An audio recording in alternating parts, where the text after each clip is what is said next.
nesse nosso primeiro vídeo, vamos falar sobre a molécula de ATP. Então, garotinho, garotinha, menininho, menininha que veio lá do ensino médio e não lembra ou não aprendeu o que é uma molécula de adenosina trifosfato, que é o nosso ATP. É uma molécula que funciona como moeda energética. Então, todas as reações celulares que envolvem gasto de energia vão usar uma molécula de ATP para realizar suas funções intracelulares, ok? Então, quando a gente imagina lá na nossa mente criativa em fazer um movimento, qualquer que seja, desde bater a palma, estalar o dedo, piscar os olhos, no nosso córtex motor, um neurônio faz sinapse com o neurônio da medula. E esse neurônio da medula faz sinapse com o motoneurônio, certo? Então, aquele potencial de ação gerado lá no córtex motor vai percorrer pela medula até o motoneurônio. O motoneurônio vai chegar lá na placa motora, certo? Com esse potencial de ação, liberando acetilcolina na placa motora. Essa reação da acetilcolina vai fazer com que esse potencial de ação se propague pelos túbulos T, fazendo com que o retículo sarcoplasmático libere cálcio, e esse cálcio vai interagir com os complexos troponina, tropomiosina, liberando os sítios ativos da actina e miosina. E aí, nesse momento exuberante de conexão da actina com a miosina, é o momento que ocorre a nossa famigerada contração muscular.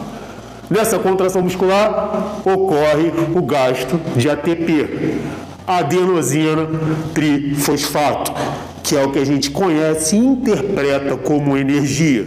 Essa molécula de ATP, uma adenosina trifosfato, consiste na junção, na ligação de uma molécula de adenosina com 3 fosfatos.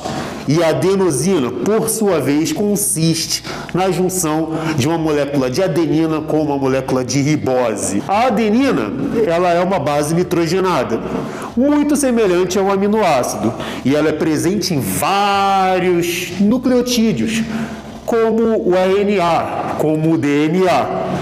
Certo?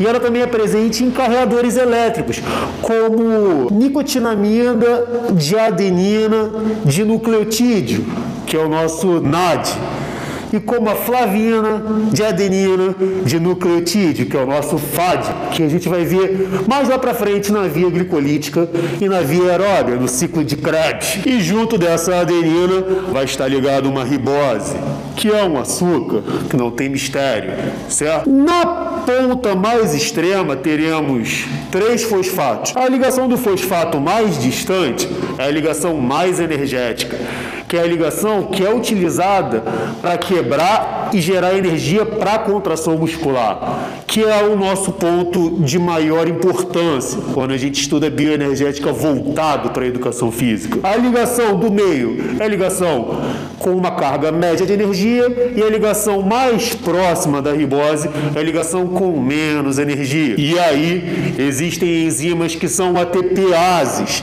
que são capazes de quebrar esse ATP. Como, por exemplo, na cabeça da miosina, a gente encontra uma ATPase que é capaz de quebrar o ATP, para justamente fazer essa conexão da actina com a miosina. Toda vez que a gente quebra um ATP, a gente vai ter como produto final dessa reação química ADP, que é adenosina difosfato, mais PI, que é o fosfato inorgânico, porque se eu quebrei aquela ligação de ATP, que eram 3, ficou 2 e o outro fica soltinho. E aí ele vai levar o fim dele lá, que não interessa no momento, certo? Então, toda vez que eu quebrar uma molécula de ATP, eu vou ter um ADP, mas um fosfato livre. E existem também enzimas que são sintases de ATP, como a ATP sintase, que fica lá na crista mitocondrial, certo?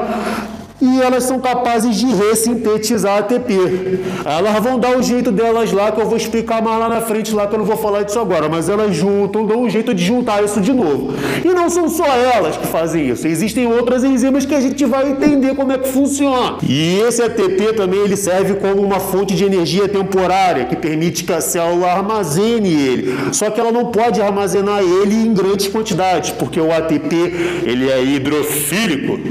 Então, se você tem uma substância nutriente que é muito hidrofílico dentro da célula, se você bota em grande quantidade, vai puxar muita água, vai ficar retidão, e aí vai romper aquela barreira, aquela membrana fosfolipídica, certo? E você não quer isso porque vai sinalizar morte celular e não vai ser bom para você.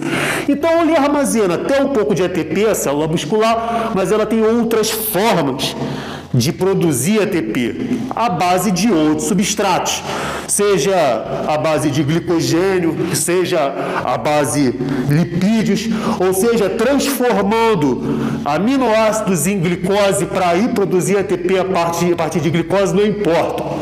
O importante é que ela busca em outros substratos energéticos a capacidade de produzir ATP, ao invés de estocar infinitamente ATP dentro dela até dar problema. A célula não faz isso. E uma curiosidade a respeito do ATP é que tanto para o músculo contrair ele gasta ATP, como para relaxar ele também gasta ATP, porque como eu falei, a partir do momento que lá no nosso córtex motor o neurônio faz sinapse com o neurônio da medula, esse neurônio faz outra sinapse com o motoneurônio, que vai para a placa motora, ele libera acetilcolina, esse potencial de ação através da acetilcolina se propaga pelos túbulos T, fazendo com que o cálcio saia do retículo sarcoplasmático e entre em contato com o complexo troponina, tropomiosina, expondo os sítios ativos da actina e miosina para que naquele momento exuberante aconteça a contração muscular, e existe gasto de ATP nesse momento. Também ocorre gasto de ATP para que o cálcio saia do retículo sarcoplasmático e volte para suas vesículas de cálcio. Uma coisa que é curiosa, que é o rigor mortis. Quando a gente vê um passarinho que acabou de desfalecer, perdeu a sua vida, e ele está lá durinho, por que que isso acontece? Justamente porque o coração parou de bater, se parou de bater, parou de ir oxigênio para a célula, se parou de ir oxigênio para a célula, a mitocôndria, que é uma organela que a gente vai entender um pouquinho mais lá na frente, não trabalha. Se ela não trabalha, não há ressíntese de ATP. Certo? E se não há ressíntese de ATP, esse cálcio não volta do retículo sarcoplasmático para dentro das suas vesículas. Ele permanece lá, fazendo com que, mecanicamente, o complexo troponina-tropomiosina permita que a miosina continue encaixada com a actina. E isso faz com que a musculatura fique no estado de tensão, contração, mesmo sem uma sinapse do sistema nervoso central para que isso aconteça. Esse é o rigor mortis. Então você gasta energia para contrair, você gasta energia para relaxar, e o ATP tem que estar presente em tudo. Então você pega a visão, menininho, menininha, garotinho, garotinha, a importância do ATP que você não aprendeu no ensino médio, você não aprendeu na faculdade, está aprendendo com o Sushi agora, certo? Salva esse canal, se inscreve, curte, só se quiser, né? A gente não pode obrigar ninguém aí pelo certo.